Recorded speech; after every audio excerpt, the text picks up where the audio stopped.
उन्नति और विकास का, आस और विश्वास का, जन जन के जीवन की खुशहाली का दर्पण, जन जन के जीवन की खुशहाली का दर्पण। ये है कृषि दर्शन, ये है कृषि दर्शन,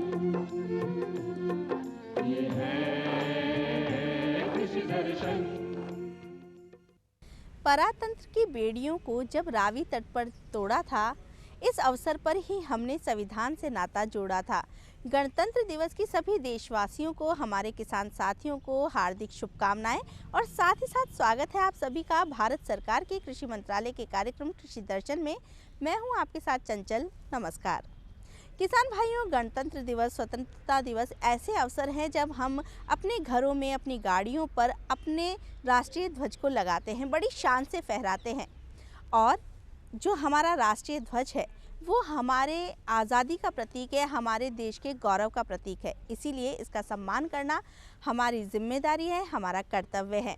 आप सभी को गणतंत्र दिवस की एक बार फिर से शुभकामनाएं और कार्यक्रम को आगे बढ़ाते हैं। और सबसे पहले देखते हैं खबरें खेती की। किसान भाइयों, गणतंत्र दिवस की ढेर सारी शुभकामनाओं के साथ आप सभी का स्वागत है खबरें खेती की में। आइए सबसे पहले नजर डालते हैं खेती से जुड़ी आज की कुछ खास खबरों पर। श्री कर्ण नरेंद्र कृषि विश्वविद्यालय का दीक्षांत समारोह संपन्न। पशु विश्वविद्यालय बीकानेर में 2 दिवसीय प्रशिक्षण कार्यक्रम संपन्न। सहकारिता विभाग किसानों के लिए जल्द लागू करेगा एक मुश्त समझौता योजना। और फसल चक्र विधि अपनाने से किसानों की बढ़ेगी कमाई। जोबनेर में श्री कर्ण नरेंद्र कृषि विश्वविद्यालय के दीक्षांत समारोह का आयोजन हुआ। इस कार्यक्रम में राज्यपाल ने किसानों से स्मार्ट कृषि अपनाने को प्रोत्साहित किया। जोबनेर में श्री कर्ण नरेंद्र कृषि विश्वविद्यालय का दीक्षांत समारोह का आयोजन हुआ। इस अवसर पर राज्यपाल कलराज मिश्र ने खेती को टिकाऊ और लाभदायक बनाने हेतु स्मार्ट कृषि को बढ़ावा देने की बात कही। उन्होंने कहा कि कृषि विश्वविद्यालय अपने प्रसार शिक्षा निदेशालयों और कृषि विज्ञान केंद्रों के जरिए किसानों को स्मार्ट कृषि के लिए प्रेरित करें और आवश्यक मोबाइल ऐप भी उपलब्ध करवाने में सहायता करें। श्री मिश्रा ने कहा कि नई शिक्षा नीति के आलोक में कृषि शिक्षा को अधिकाधिक रोजगार परक और कौशल विकास से जुड़ी और उद्यमिता आधारित किया जाए। उन्होंने कहा कि कृषि उद्यमों में छात्रों की अधिकाधिक भागीदारी होगी, तभी वे भविष्य में दूसरों को भी रोजगार देने के लिए योग्य बन सकेंगे। राज्यपाल ने कृषि शिक्षा में नवाचारों को बढ़ावा देते हुए खाद्य प्रसंस्करण से जुड़े नवीन उद्यमों के लिए भी विद्यार्थियों को दक्ष किए जाने पर जोर दिया। बीकानेर पशु विश्वविद्यालय में 2 दिवसीय प्रशिक्षण कार्यक्रम का आयोजन हुआ। इस कार्यक्रम में पशु विशेषज्ञों ने पशुपालकों को कई महत्वपूर्ण जानकारियां दी। पशु विश्वविद्यालय के प्रसार शिक्षा निदेशालय के तहत कृषि प्रौद्योगिकी प्रबंधन अभिकरण और कृषि विभाग बीकानेर दोनों ने मिलकर वैज्ञानिक पशुपालन और प्रबंधन विषय पर 2 दिवसीय संस्थागत प्रशिक्षण कार्यक्रम का आयोजन किया। प्रसार शिक्षा निदेशक प्रोफेसर राजेश कुमार धूड़िया ने कहा कि इस प्रशिक्षण में गाड़वाला ग्राम के 30 पशुपालकों ने भाग लिया। उन्होंने कहा कि इस दौरान हमारे विषय विशेषज्ञों ने पशुपालकों को वैज्ञानिक पशुपालन का आर्थिक महत्व, दुग्ध प्रसंस्करण, पशु प्रजनन, प्रमुख रोग और बचाव, आवास प्रबंधन, टीकाकरण, कृमिनाशन, उन्नत पोषण और पशुओं का चयन जैसे विषयों पर महत्वपूर्ण जानकारी प्रदान की। प्रशिक्षण कार्यक्रम के समापन पर सभी प्रशिक्षणार्थियों को प्रमाण पत्र वितरित किए गए। प्रशिक्षण कार्यक्रम का संचालन यूनिवर्सिटी सोशल रिस्पॉन्सिबिलिटी के समन्वयक डॉक्टर नीरज कुमार शर्मा ने किया। सहकारिता विभाग जल्द ही किसानों के लिए एक मुश्त समझौता योजना लागू करेगा। योजना के तहत सहकारी बैंकों से कृषि व अकृषि ऋण लेने वाले किसानों को बड़ी राहत मिलेगी। सहकारिता मंत्री उदयलाल आंजना ने कहा है कि कोरोना संक्रमण के चलते किसान वर्ग को राहत देने के लिए एक मुश्त समझौता योजना लाई जाएगी। उन्होंने कहा कि केंद्रीय सहकारी बैंकों और प्राथमिक भूमि विकास बैंकों के माध्यम से कृषि और अकृषि ऋण लेने वाले काश्तकारों को इस योजना का लाभ मिलेगा, जिससे ऋण चुकाने में किसान को आसानी हो सके।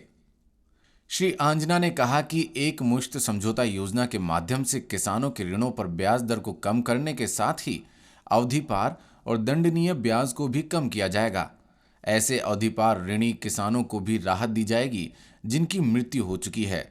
ऐसे किसान परिवार को किसान की मृत्यु तिथि से संपूर्ण बकाया ब्याज, दंडनीय ब्याज और वसूली खर्च को पूर्णतः माफ किया जाएगा। एक मुश्त समझौता योजना में कृषि और सहकारिता प्रमुख शासन सचिव दिनेश कुमार ने समीक्षा बैठक लेते हुए कहा कि कोरोना महामारी के कारण आर्थिक समस्या का सामना कर रहे किसानों को ऋण चुकाने में परेशानी हो रही है। ऐसे में एपेक्स बैंक और SLDB किसानों के हित में एक मुश्त समझौता योजना तैयार कर प्रस्तुत करें। प्रदेश में किसान परंपरागत तरीके से खेती करते आ रहे हैं, जिससे उनकी आय में बढ़ोतरी नहीं होती है। अगर किसान फसल चक्र विधि अपनाते हैं तो वो कमाई में इजाफा कर सकते हैं। कृषि वैज्ञानिकों का कहना है कि फसल चक्र एक ऐसी विधि है जिसमें अतिरिक्त लागत कुछ भी नहीं लगती है और कमाई भी बढ़ती जाती है। फसल चक्र विधि से मिट्टी के स्वास्थ्य में सुधार, पोषक तत्वों का अनुकूलन, कीट रोग कारकों और खरपतवार के दबाव से निपटा जा सकता है। इस विधि में एक ही भूखंड पर क्रमिक रूप से विभिन्न फसलें लगाई जा सकती हैं। वैज्ञानिकों ने कहा कि एक साधारण फसल चक्र में 2 या 3 फसलें शामिल हो सकती हैं। वहीं विभिन्न पौधों की अलग अलग पोषण संबंधी आवश्यकताएं होती हैं, जिससे विभिन्न रोगजनक और कीटों के लिए अति संवेदनशील भूमि बन जाती है। उन्होंने कहा कि कोई किसान हर साल ठीक उसी जगह पर एक ही फसल लगाता है तो वह लगातार वही पोषक तत्व मिट्टी से निकलता है, जिससे कीट और रोग खुशी खुशी खुद का एक स्थायी घर बना लेते हैं, क्योंकि कीटों को मिट्टी में इस तरह का माहौल पसंद होता है। यह पारंपरिक खेती में आम बात होती है, जिस वजह से फसलों को काफी नुकसान होता है और इसका हर्जाना किसानों को भुगतना पड़ता है। किसान भाइयों, खबरें खेती की में आज बस इतना ही। आप देखते रहिए कृषि दर्शन। नमस्कार। किसान भाइयों, कार्यक्रम में आपका एक बार फिर से स्वागत है। आज कृषि दर्शन में हम बात कर रहे हैं प्राकृतिक खेती, सुरक्षित खेती, नवाचारी खेती के बारे में। प्राकृतिक खेती रासायनिक खेती का एक सुरक्षित विकल्प है। हमारे प्रधानमंत्री भी कहते हैं कि किसानों को प्राकृतिक खेती की तरफ चलना चाहिए, एक कदम बढ़ाना चाहिए, क्योंकि इससे हमारी धरती का स्वास्थ्य बेहतर होता है, हमारा पर्यावरण बेहतर होता है और साथ ही साथ कृषि उत्पादों को काम में लेने वाला आम उपभोक्ता यानी आप और हम भी सुरक्षित रहते हैं। प्राकृतिक खेती किस तरह की जाए, इस विषय पर जानकारी देने के लिए हमारे साथ आज कार्यक्रम में मौजूद है प्रगतिशील नवाचारी किसान सुमेर सिंह राजावत। राजावत साहब, कार्यक्रम में आपका स्वागत है। नमस्कार। नमस्कार। जैसा कि आज हम बात कर रहे हैं प्राकृतिक खेती के बारे में, हमारे दर्शक जानना चाहते हैं कि प्राकृतिक खेती क्या होती है। भारतीय गोवंश, जिसमें देसी गाय, जिससे मिलने वाले दूध, दही, छाछ, घी, गोमूत्र, गोबर, इनका उपयोग करते हुए, प्राकृतिक प्रदत्त चीज़ों का उपयोग करते हुए, किसान द्वारा उत्पादित चीज़ों का प्रयोग करते हुए जो खेती की जाती है, जो खेती पारदर्शी खेती है, जिससे स्वतः ही वर्मी पैदा होते हैं और वर्मी अपने आप अपना कार्य करते हैं। बाजार से किसी चीज़ के लाने की ज़रूरत नहीं है। इस खेती को गो आधारित प्राकृतिक खेती कहते हैं। राजावत साहब, आपने कहा गो आधारित जो खेती है वो पारदर्शी प्राकृतिक खेती है। अब बात करें, हमारे बहुत से ऐसे साथी हैं ग्रामीण जो कि खेती नहीं करते हैं लेकिन पशुपालन करते हैं, तो क्या प्राकृतिक खेती उनके लिए भी रोजगार का एक सुअवसर हो सकती है? हाँ, इसमें किसी तरह का कोई डाउट नहीं है। उनसे मिलने वाला, अगर वो गोमूत्र कलेक्शन करें, जो पास के पड़ोसी किसान हैं उनको उस गोमूत्र का उपयोग करना सिखाएं। उनके यहाँ जो गोबर पैदा होता है उस गोबर से घनजीवामृत जैसी चीज़ें उत्पादित करें तो उनको रोजगार प्राप्त होगा और पड़ोसी किसान भी उस तरह की खेती करके विकास कर सकते हैं। जी राजावत साहब, आपने कहा कि किस तरीके से सिर्फ पशुपालन करने वाले हमारे साथी भी प्राकृतिक खेती में रोजगार के अवसर तलाश सकते हैं। अगर बात की जाए आपकी, आपने जब प्राकृतिक खेती को अपनाया तो वो क्या एक बात थी जिसने आपको प्राकृतिक खेती की तरफ लेके जाने में मदद की, और आज तक के समय को अगर हम देखते हैं कि आपने प्राकृतिक खेती करके क्या कुछ हासिल किया है, हमारे दर्शकों को बताइए। ऐसे जयपुर के राजगुरु डॉक्टर सुबोध जी के साथ एक बार मुझे मथुरा जय गुरुदेव बाबा के यहाँ जाना पड़ा। वहाँ मैंने गायों पर एक चीज़ महसूस की कि गायों की किसी भी तरह से सेवा होनी चाहिए। सड़क पर भी गाय घूम रही है, तो इस दौरान मेरे दिमाग में यह आया कि गायों की सेवा किस तरह से की जा सकती है। उसी दौरान मुझे सुभाष पालेकर साहब के कैंप में जाना हुआ और उस कैंप में अटेंड करने से मुझे महसूस हुआ कि गो आधारित प्राकृतिक खेती की जा सकती है और मैंने इस कार्य को अपनाया। जहाँ तक मेरी प्रोग्रेस का सवाल है, मैंने सिविल इंजीनियर जेईएन की नौकरी छोड़ के इसको जब चुना तो लोगों ने मुझे पागल कहा, और आज मैं आपके पास दूरदर्शन पर इस हैसियत से बैठा हूँ, तो आप सफलता तो इसी से अंदाज लगा सकते हैं। जी राजावत साहब, आपने कहा कि किस तरीके से आपको प्रेरणा मिली। अब हम जानना चाहेंगे प्राकृतिक खेती की जो आपकी यात्रा रही उसकी शुरुआत कैसे हुई और क्या क्या बाधाएं आपको आई, और उन बाधाओं को पार करके आपने किस तरीके से सफलता के झंडे गाड़े हैं, हमारे दर्शकों को बताइए। इस कार्य को सफल बनाने के लिए सबसे पहले मैं किसानों के साथ कई राजस्थान के टूर किए, और टूर करने पर इस खेती का कार्य प्रारंभ किया।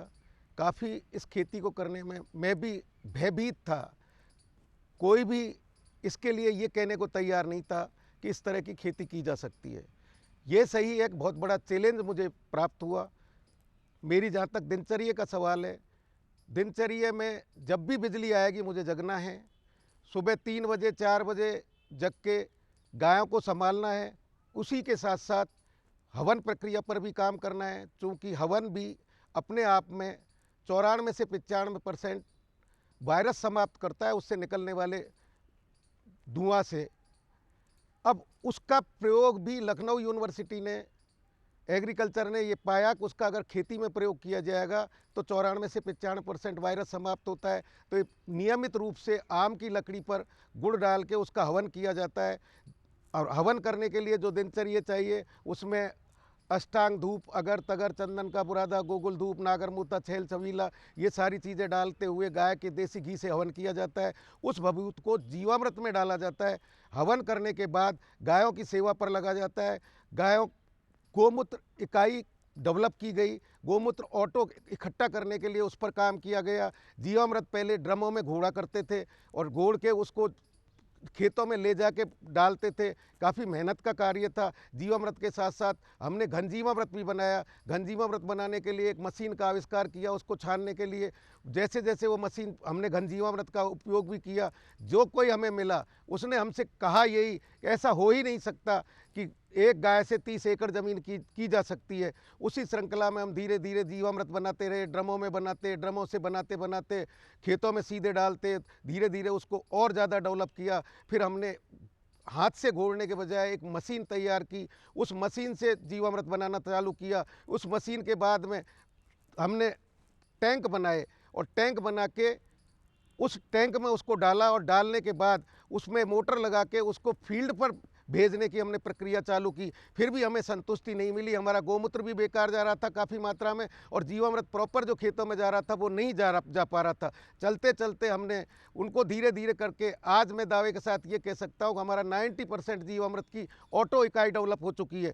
लेकिन उसके बावजूद भी लगातार जीवामृत, घन जीवामृत के प्रॉपर प्रयोग करने के बाद भी हमें जब सफलता हासिल नहीं हुई, तो हमने चारों तरफ इंडिया में जहाँ भी हमारे जानकारी थी सब जगह ये पता करने की कोशिश की कि आखिर हम इस इकाई को डेवलप कर क्यों नहीं सके। चूँकि हमने एक चैलेंज को स्वीकार किया था। किसी ने कहा इसमें जीवाणु नहीं है, किसी ने कहा इसमें आप बकरी बिठा दीजिए, किसी ने कहा कि आप है ना देसी खाद डाल दीजिए। हमने ये सारे प्रयोग किए, लेकिन इन प्रयोगों के बाद भी परिणाम जब हमें उस हिसाब से सुखद परिणाम प्राप्त नहीं हुए। लेकिन जब हमने जैसे ही बेड कल्टीवेशन चालू किया, बेड कल्टीवेशन पर परिणाम हमें सुखद प्राप्त हुए, और आज उसका नतीजा ये है कि मेरे साथ आयुर्वेद की टीम भी जुड़ी हुई है। वो आयुर्वेद की टीम मूली का छार, जौ का छार, मूली का तेल जैसी बनानी चीज़ों पर काम करने जा रही है। एचओडी आयुर्वेद ग्वालियर महोदय भी एक बार पधारे, और उन्होंने मुझे काफ़ी प्रोत्साहन दिया, और उनका कहना यह है कि आपको चिंता न करें, आपको प्रमोट करने के लिए जितना हम आपकी मदद कर सकेंगे उतना मदद करेंगे। राजावत साहब, आपने अभी बताया कि जीवामृत है या घन बीजामृत है, ये भी आप काम में लेते हैं, और हमारे किसान जानना चाहते हैं। मुझे पूरा विश्वास है कि वो बहुत उत्सुक होंगे जानने के लिए कि इन्हें बनाया कैसे जाता है। मैं आपको किसान भाइयों आपको सलाह देना चाहूँगा कि शुरू में आपको बीज का बीजामृत करना है, और बीजामृत करने के लिए आपको बीजामृत बनाना है। बीजामृत बनाना बड़ी सिंपल प्रक्रिया है। आपको 20 लीटर पानी लेना है, 5 किलो गोबर लेना है, 5 लीटर गोमूत्र लेना है, 50 ग्राम चूना लेना है, 1 मुट्ठी बरगद की आप वो डाल दीजिए और उसको सुबह शाम हिलाइए। 24 घंटे में ये तैयार हो जाता है। 24 घंटे में तैयार होने के बाद इसको 48 घंटे तक आप उपयोग कर सकते हैं। इसको छाया में रखें, सुबह शाम हिला लें और जिस तरह का सीड हो उस तरह के सीड पर इसका ट्रीटमेंट करें। अलग अलग सीड के अलग अलग बीज अमृत करने के तरीके हैं। अगर सरसों का बीज है तो आप सिर्फ उस पानी में डबो के आप बाहर निकाल लीजिए, उसका बीज अमृत हो जाएगा। अगर गेहूँ का बीज है तो आप उसको 8 घंटे रख सकते हो, 5 घंटे रख सकते हो, उसके बाद आप सुखा लीजिए। हम तो यहाँ तक भी है कि एक जेर भस्म बनाते हैं। जिस समय गाय ब्याती है उस समय उस जेर को इकट्ठी कर लेते हैं, उसके लिक्विड को इकट्ठा कर लेते हैं, उसमें राख डाल देते हैं। उस सारी राख को डालने के बाद उसको 70 दिन के लिए किसी पेड़ की छाया के नीचे गाड़ देते हैं और वो निकल जाती है। उसकी एक मुट्ठी उठा के उस बीज के ऊपर डाल देते हैं और सुखाने के बाद उसकी बुवाई का कार्य करते हैं। फिर हम एक जीवामृत बनाते हैं। जीवामृत में 1.5 से 2 किलो बेसन डालते हैं, 1.5 से 2 किलो गुड़ डालते हैं, 1 मुट्ठी बरगद की मिट्टी डालते हैं, 6, 7, 8 लीटर उसमें गोमूत्र डालते हैं, 10 किलो उसमें गोबर डालते हैं। सुबह शाम उसको हिलाते हैं। अलग अलग जगह टेम्परेचर के हिसाब से सर्दी के दिनों में 24 से लेकर 72 घंटे में वो तैयार हो जाता है। गर्मी के दिनों में वो 48 घंटे 24 घंटे में ही तैयार हो जाता है। अलग अलग जगह अलग अलग एनवायरनमेंट पर जीवामृत तैयार होता है। जीवामृत की आमतौर पर 7 दिन के बाद खराब होता है गर्मी के दिनों में। सर्दी के दिनों में 15 दिन भी वो ले सकता है। तो जीवामृत 1 एकड़ ज़मीन में सुभाष पालेकर साहब का कहना था 220 लीटर डालिए, लेकिन है ना आप 220 लीटर न डाल के और 1 बीघा में 165 फीट बाई 165 फीट का बीघा है उसमें ही आप पूरा का पूरा ड्रम डालिए। राजावत साहब, ये तो हमने जाना कि प्राकृतिक खेती करने के लिए किस तरीके की गतिविधियों को किसानों को करना है, आपने किया है। लेकिन प्राकृतिक खेती करते हुए इन सभी उत्पादों को अपनाकर जब सुमेर सिंह राजावत ने गेहूं की फसल लहलहाई या मूली की उन्नत खेती की और उससे सफलता हासिल की, सफलताओं के परचम लहराए, तो उस यात्रा के बारे में हमारे दर्शकों को ज़रूर बताइए, वो ज़रूर जानना चाहेंगे। शुरू में जब खेती की तो हमारे यहाँ 165 फीट बाई 165 फीट का बीघा होता है। सीकर में 130 फीट बाई 130 फीट का बीघा होता है। मैंने गेहूं का बीज वहाँ से मंगा लिया और बीघा के हिसाब से वहाँ गेहूं बो दिया। और चूंकि बेड कल्टीवेशन की सुविधाएं नहीं थी, आच्छादन प्रॉपर हो नहीं पाया और जब प्रोडक्शन आया तो प्रोडक्शन 30% 35% से ज़्यादा नहीं आया। तो सारे परिवार वाले क्षेत्र वालों ने कहा एक इंजीनियर की नौकरी छोड़ने के बाद कहाँ किसानी कर रहे हैं, इनको आता जाता तो कुछ नहीं और क्या खेती कर रहे हैं।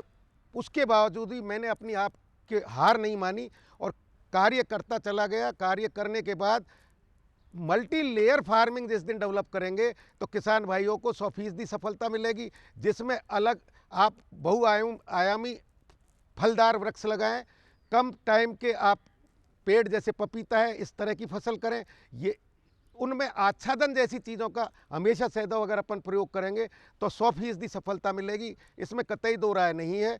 इसी तरह से मैंने अभी मूली बोई, बेड पर मूली बो दी और उसमें नीचे उसमें सौंफ बो दी।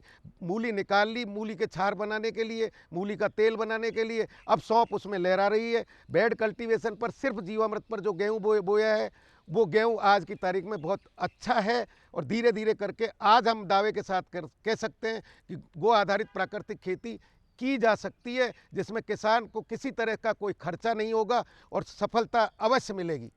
राजावत साहब, अब जानना चाहेंगे कि प्राकृतिक खेती के लाभ क्या हैं, किस तरीके से हमारे किसान प्राकृतिक खेती की तरफ रुझान बढ़ाएं। इसके लिए ज़रूरी है उन्हें जानना कि क्या क्या फ़ायदे प्राकृतिक खेती के होते हैं, बताइए। प्राकृतिक खेती में आपको सर्वप्रथम देसी गाय रखनी होगी और देसी गाय से A2 दूध मिलता है। उसके इतने फ़ायदे हैं कि पहले तो अपन देसी गाय पर ही चर्चा करें तो मैं बड़े शॉर्ट में आपको निवेदन करूं कि आपके पाइल्स जैसी बीमारी अगर दूध में आप नींबू निचोड़ के अगर आप उसको पी लेंगे तो आपको पाइल्स जैसी डिजीज ठीक हो जाएगी। अगर आप घी का नाक में घी का देसी गाय के घी का उपयोग करेंगे तो आपको 139 तरह की डिजीज़ पर आराम होगा। जब गाय से इतने बड़े आराम होंगे, आपके गोबर में लक्ष्मी जी विराजमान होती है और गोमूत्र में जब गंगा जी विराजमान होती है, उस खेती को जब किया जाता है तो आप ये बताइए कहाँ दो रहा है कि आपके स्वास्थ्य अच्छा रहेगा, आपके खर्चे नगण्य हो जाएंगे। और जब खर्चे नगण्य हो जाएंगे, आपको स्वादिष्ट चीज़ें, आज से 40 साल पहले जब घी गर्म होता था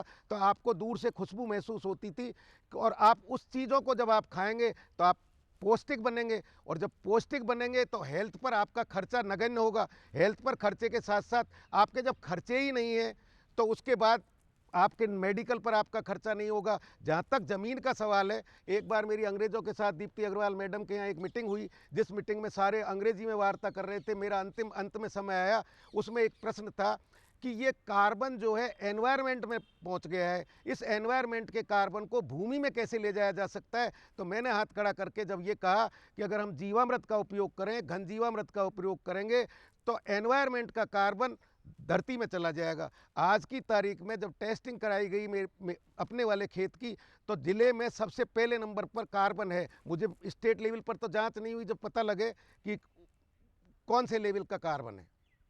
जब अपने डिस्ट्रिक्ट लेवल में पहले नंबर का कार्बन है, तो मेरा मानना यह है कि कार्बन एनवायरनमेंट का कार्बन धरती में आ रहा है, और जब धरती में एनवायरनमेंट का कार्बन आएगा तो वायुमंडल जब शुद्ध होगा तो आप ये बताओ फिर कमी क्या रह जाएगी। भारत सोने की चिड़िया था, और मेरा दावा है इस पद्धति को अगर डेवलप किया गया तो भारत पुनः सोने की चिड़िया बनेगा। राजावत साहब, जानना चाहेंगे कि प्राकृतिक खेती की तरफ आज तो किसानों का रुझान बढ़ रहा है, लेकिन इसको सफल बनाने के लिए सरकारी स्तर पर आप क्या गतिविधियां चाहते हैं?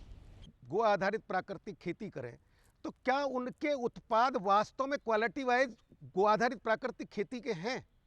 ये सिद्ध करने के लिए जो भी लेबोरेटरीज हों उनमें फ्री टेस्टिंग हो, और उनको प्रमोट करने के लिए राज्य सरकार जो भी योजनाएं ज़्यादा से ज़्यादा डेवलप करे। इसके साथ साथ उनको अधिकतम रेट दिलाई जाए, और जब रेट उनको अधिकतम मिलेगी तो किसान का उस ओर रुझान जुड़ेगा। इसके साथ साथ भी रेट के अलावा भी कृषि जो वैज्ञानिक हैं, जो भी इस भारत में वैज्ञानिक इस तरह की खेती कर रहे हैं जो अच्छे किसान हैं, उनको सिलेक्शन करते हुए अगर वैज्ञानिकों को उनके फील्ड पर भेजा जाए, और फील्ड पर भेजने के बाद उनकी समस्याओं के साथ साथ वैज्ञानिक जो कुछ रिसर्च करना चाहते हैं, उन दोनों का अगर सामंजस्य बिठा दिया जाएगा तो मैं दावे के साथ कहता हूँ ये खेती आम किसान अपने आप डेवलप कर लेगा। कुल मिलाकर कहना यही है कि प्राकृतिक खेती सुरक्षित खेती है, जो हमारी धरती के स्वास्थ्य को बेहतर बनाती है, हमारे पर्यावरण को सुरक्षित रखती है, और आम उपभोक्ता यानी आप और हम जो खेती का उत्पाद काम में ले रहे हैं उनके स्वास्थ्य को भी सुधारती है। हमारे किसान प्राकृतिक खेती की तरफ आएँ, और किस तरीके से प्राकृतिक खेती में सफलता हासिल की जा सकती है, इन सभी बातों पर बहुत ही अच्छी जानकारी सुमेर सिंह राजावत जी आपने दी। आपका बहुत बहुत धन्यवाद। किसान भाइयों, हमें पूरा विश्वास है कि आज के कार्यक्रम में प्रगतिशील किसान से मिलकर आपको भी और नए नए नवाचार करने की प्रेरणा मिली होगी, खेती को एक नए स्तर पर ले जाने की प्रेरणा ज़रूर मिली होगी। आप कृषि दर्शन में क्या कुछ नया देखना चाहते हैं, इसके लिए आप हमें पत्र लिख सकते हैं। हमारा पता है कार्यक्रम कृषि दर्शन, डीडी राजस्थान, दूरदर्शन केंद्र, जयपुर। आप हमें ईमेल भी कर सकते हैं। हमारा ईमेल आईडी है krishidarshanjaipur@gmail.com। इसी के साथ गणतंत्र दिवस की एक बार फिर से आप सभी को हार्दिक शुभकामनाएं। आप स्वस्थ रहें, मस्त रहें, सफल रहें, ऐसी कामना करते हुए दीजिए चंचल को आज्ञा। जय हल, जय हलधर।